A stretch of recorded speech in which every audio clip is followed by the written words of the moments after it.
Hey guys, this is Cam315 back at it with another video for you guys, and I'm back with another My Hero Academia manga chapter review for you guys. And we are back from obviously the break we had for My Hero, and we are continuing the story. And this chapter is kind of just a mellow, free chapter, kind of just again the final setup before we get this second war that is going to end the series, crazy enough as can be. But yeah, let's get into it because we have the fact that, well, guess what, there's some civilians that actually were working for All for One, and then two, we get a talk between Deku and Uraraka. And yeah, but let's get into it. So the chapter, it's My Hero Academia chapter 342, titled The Extreme Quiet Before the Storm. Now, the chapter starts off in the evacuee like residential area. And the thing is, we see these two people talking. And I guess to say, if you had any wonders or fears if some of these evacuees are like some inside type of spies for All for One, well, you're correct. The chapter starts off with these two people who seemingly are working for All for One and are inside spies. So it goes to show you that this wide net cast of All for One, he has essentially spies all over the place working for him.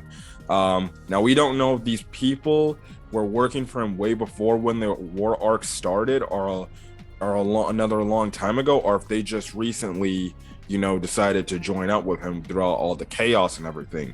We don't know. Seemingly, I'm guessing this had to be some sort of relationship before everything that's happened up to this point. It would make sense it happened to Ayama and his family and stuff like that. So yeah.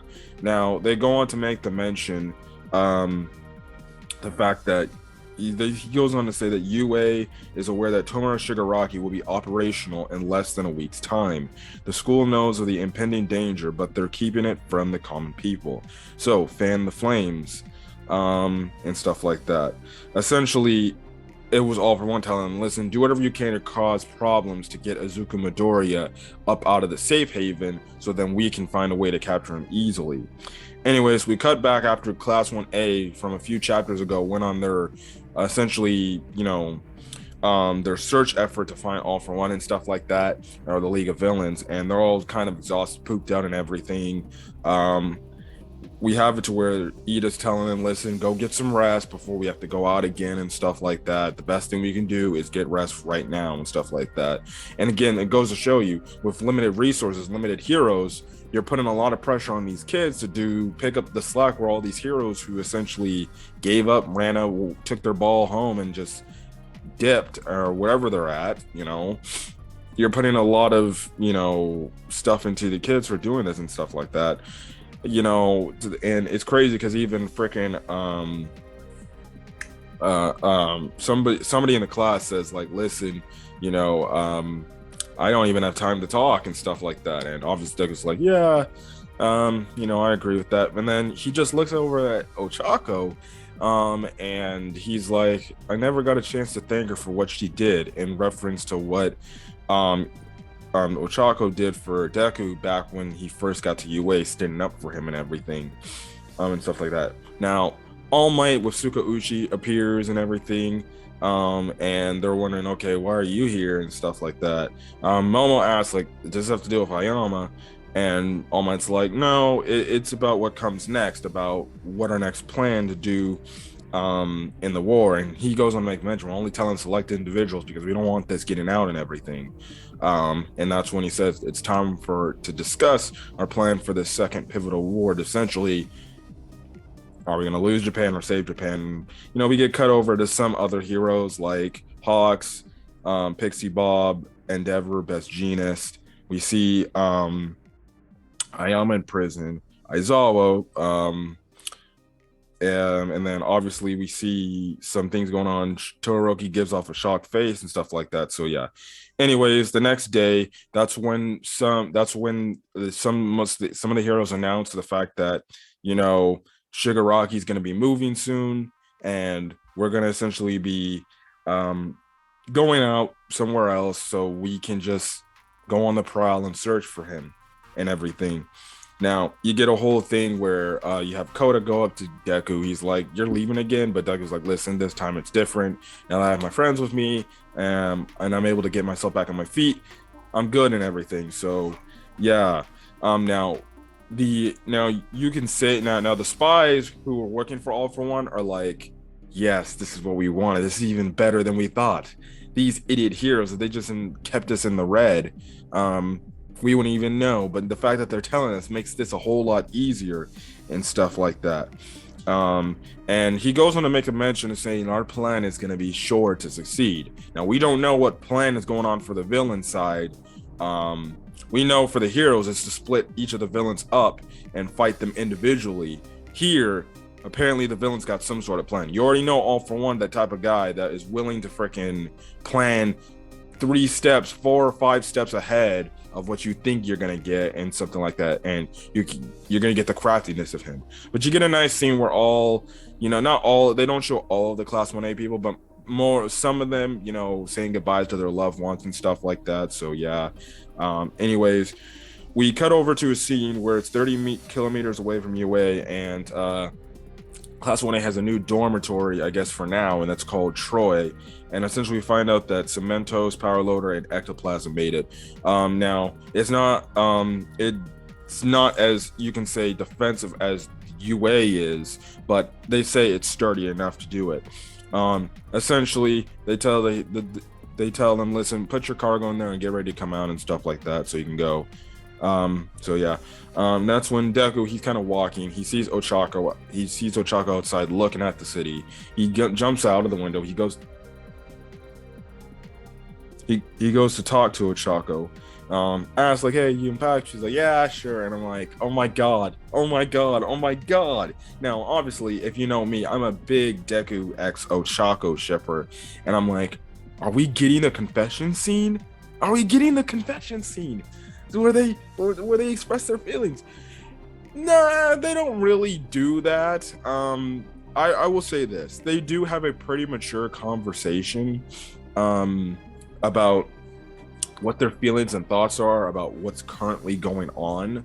I'll get more into depth in a second, but obviously I did like this scene for various reasons, because it still connects the characters, because it's been a long time, because truly honestly, we never did get that. We saw Deku get other one-on-one conversations with other people throughout his fight against his classmates. We never truly did get that one-on-one sit down talk between Deku and Ochako, where I was like, are we gonna get a confession in this scene? Or are we just gonna have a talk between the two, and stuff like that? Anyways, Deku comes down. He thanks Ochako for what she did by stepping up or backing him up at UA and everything, and stuff like that.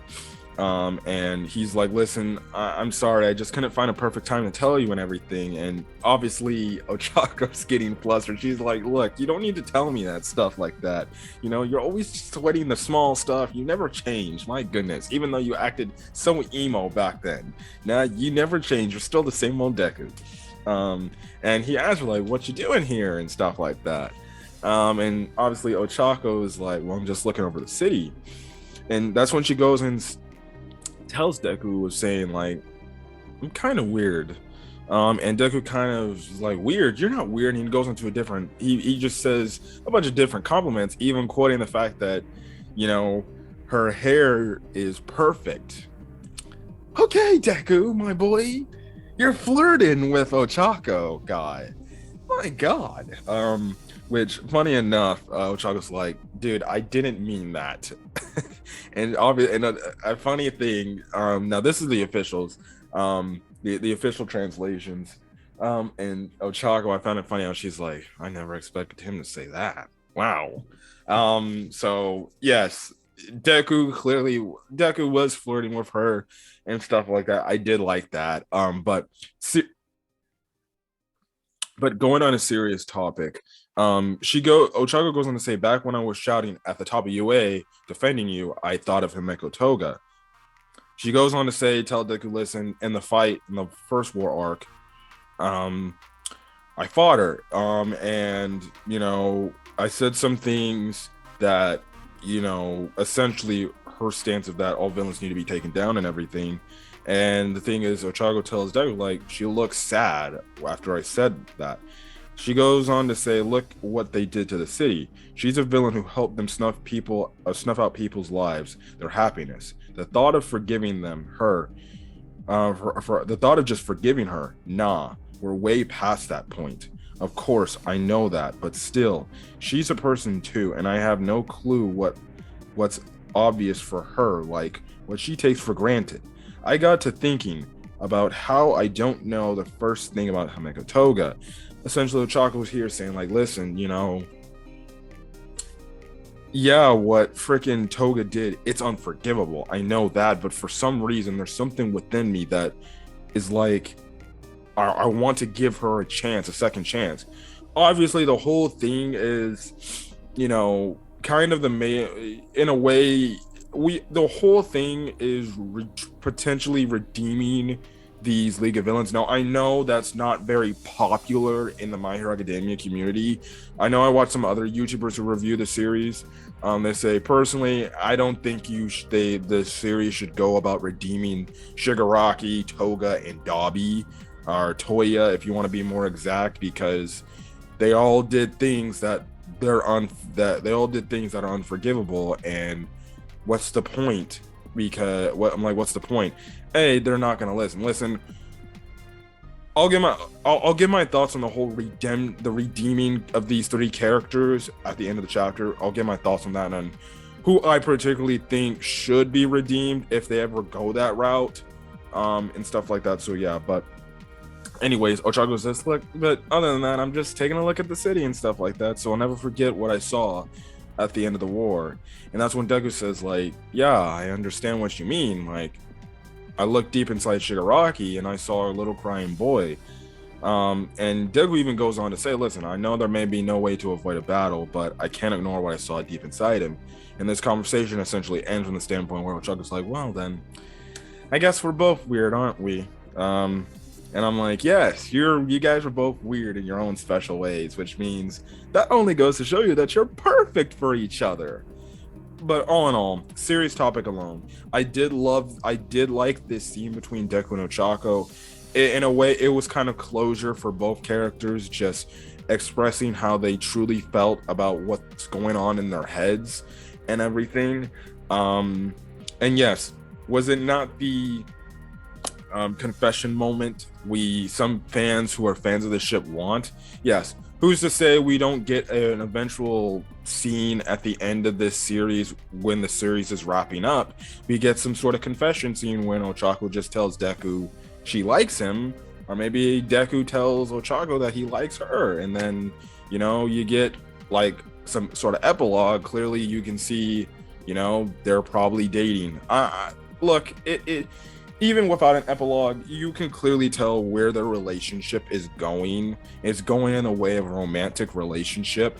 Obviously, like I said in previous chapters way before this, they can't explore a relationship with each other because of everything that's going on, and stuff like that. But the one thing I did like about this conversation is the fact that it was mature between the two. They had a serious talk, and they're like just talking about views that they feel similar about their counterpart villains, of how they feel for them, and they want to understand what led them to become who they were, and if there's any chance they can save them. Now, personally, if you ask me, I don't think there's no chance to save them. If it was me, I just reckon kill them off and have your final battles with them, or either lock them up in jail, and stuff like that. But yeah. But again, like I said, this was a nice talk between Deku and Ochako, very mature. Both characters didn't get flustered, like especially when Deku was complimenting her. We would see in the past, before everything happened, Ochako would always get flustered if Deku ever mentioned her and said those things. Early stage Ochako would do that. Here, she gets a little flustered, but nothing where she's running away from Deku, like okay, I can't handle this anymore. She's literally like, yeah, he's like, look, dude, I'm not thank you for the compliments, but I'm not talking about that. And stuff like that. So I do like the fact that they're both more mature. They're able to talk to each other, freely. They're not getting all flustered and everything. Or when they look at each other, like, oh, Yeah. But again, like I said, that last comment by Ochako saying, I guess we're both weird. We're both kind of weird. This is essentially essentially again another hinting by Horikoshi the fact, oh no, Deku and Ochako are perfect for each other.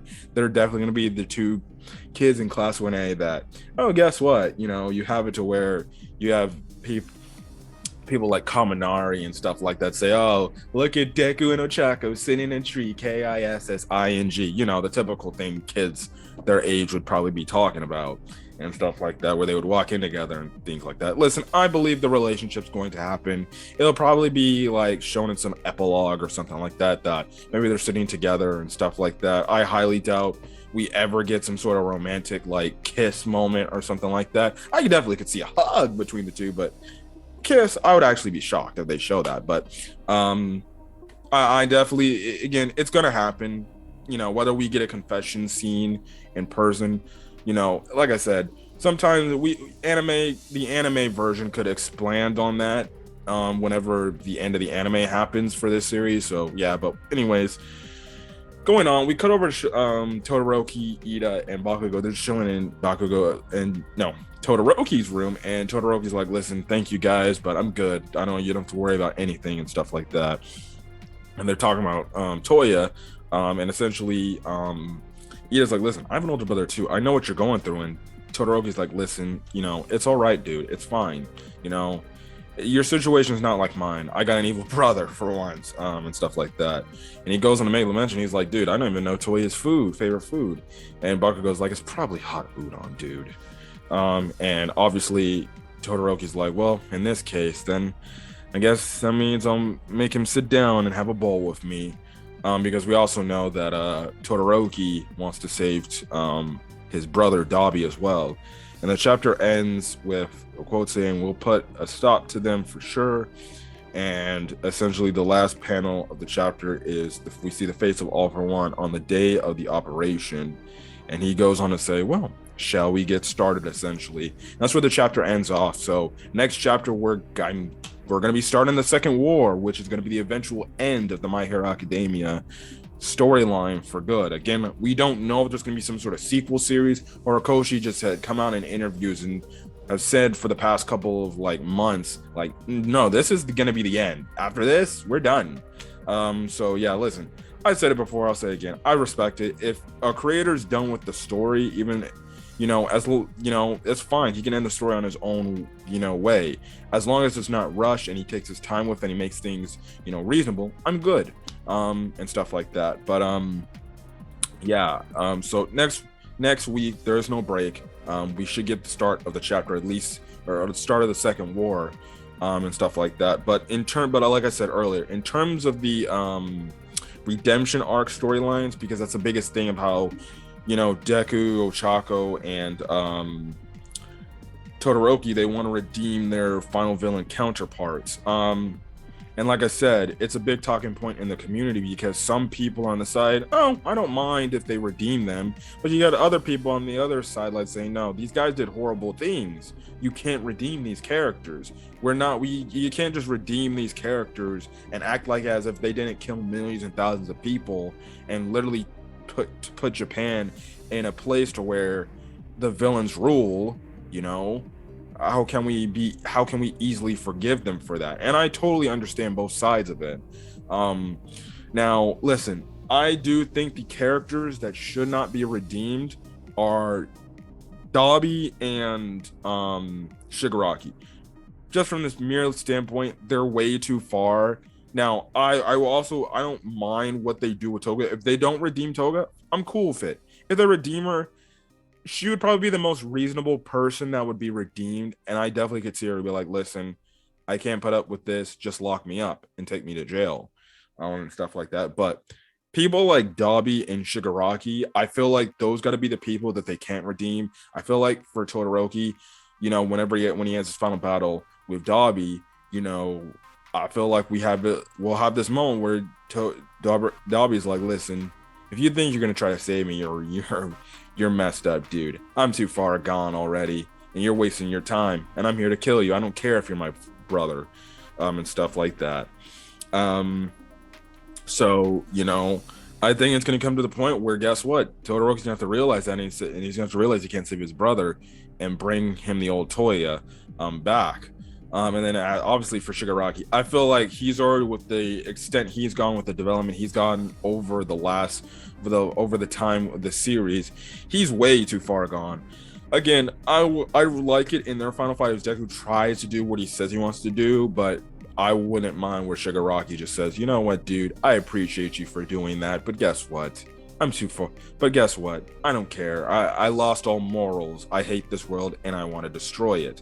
And I don't care who gets in my way. I'm going to accomplish what I want to accomplish. And especially for Shigaraki, because it'd be completely weird if he's like, okay, yeah, you make sense, man. Let's, just fuck me up and I won't do it. No, we know Shigaraki's all about destruction and stuff like that. Again, like I said, I just, for me, I rather hope you just take the villains down and either you finish them off by death or killing them, or you freaking just lock them up. I'm kind of not into the whole thing of the whole trope of you can save the villains and stuff like that. Now maybe Horikoshi's going that route of saying, no, you can't. Heroes need to not only save other people, but they also need to save the villains too and understand what their point of view is. Again, like I said, I can understand that, but I think we're way past the point of these characters being redeemed. They've done so bad. They've done so much bad, killed so much people. There's no point, but that's just me. I'll see how the story is executed and stuff like that. But anyways, I'm gonna get out of here. If you guys like the video, leave a like. Put in the comment section your thoughts on this week's manga chapter, your thoughts on the Deku Ochako talk, as well as your thoughts on these characters, these League of Villain characters potentially being redeemed. Do you want that to happen? Do you not want to happen? Do you have a certain character that you want to see redeemed? Put that in the comment section. I'd like to hear your thoughts, as well as hit the subscribe button if you want to get more My Hero Academia content, as well as any other content I upload to the channel and stuff like that. But other than that, guys, I'm gonna get out of here. Hopefully you guys have a great rest of your day or night or whichever this video. Until then, guys, stay safe out there. Peace.